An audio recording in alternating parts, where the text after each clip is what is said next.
విశ్వసేవింగ్ అకౌంఠం current అకౌంఠం ఫుల్లస్యాహ double దారం నింబకాయలర్పితం కొబ్బరికాయలర్పితం కుంకుమ పసుపు అర్పితం నరిమిట్ల ఓం డబల్స్యాహ.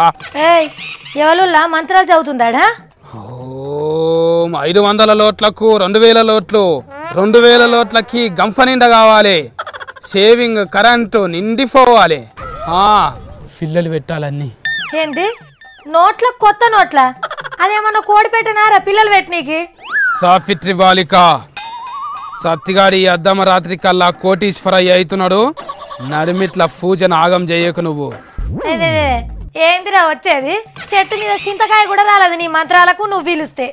చింతకాయలు రాలితే నువ్వు తొక్కు పెట్టుకో, కానీ నాకు కడక్ లోట్లు కోట్లు వచ్చి పడుతున్నాయి.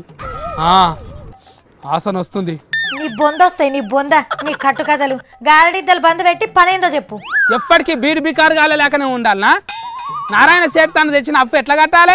నెల జీతం రాగానే ఆ జీతంలో నుంచి అప్పు కట్టుడే తగిలివ్ అవుతున్నదంటే నువ్వు ఒకటే పారు ఎట్లా కడతావురా? కడతా. గద కింద ఫెయిల్ అయిన బోర్డు 4 వేసినా కదా, ఆ అప్పు కూడా కడతా. ఎర్రపెంట తాను తెచ్చిన చేతి పదాలు కూడా కడతా. కడుపు ఉగ్గబడితే బొత్త దిగది. నువ్వు మంత్రతంత్రాలు చేస్తే అప్పు తీరది, రూపాయి కూడా రాలది. 20 లక్షల దాకా తెప్పిస్తా. సర్కార్కి 10 లక్షలు కడతా. నా దగ్గర 10 లక్షలు ఉంచుకుంటా. కట్టి పడేస్తా.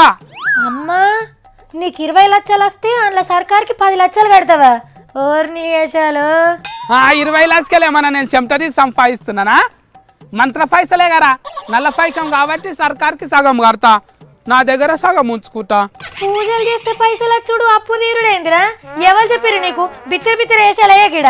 ఓ బిత్తిరక్క, లక్ష్మణరావు అనేట ఆయనకు 10,000 కోట్లు ఏడుకెళ్ళి వస్తాయి అనుకుంటున్నావు? బార్కస్ బాబానే చెప్పిండు, పైసల యంత్రం చేస్తే జవహర్లాల్ చెత్త కుప్పలు వచ్చినట్టే వస్తాయి, కట్టలు చెప్పిండంట. బాబాల మాట నమ్మి పైకం వస్తుందని నా తాన బ్లాక్ మనీ ఉందని ఐటీ శాఖలకు చెప్పిందని తుత్తగదేరా?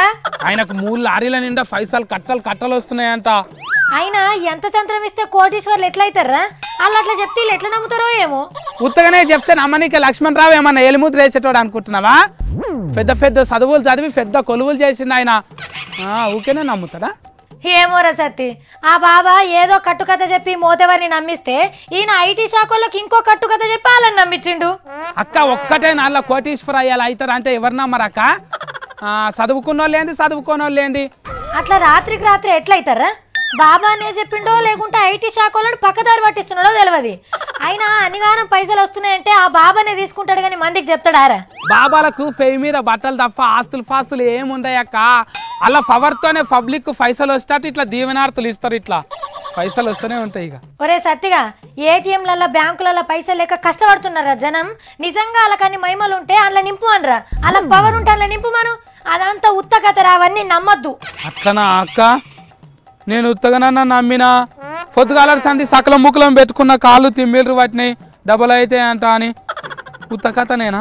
మొన్న గుజరాత్ లో మహేష్ అన్నటైనా కూడా గిట్లని చెప్పిండు, ఈ నల్లపైక నాది కాదు వేరేటోళ్ళదని.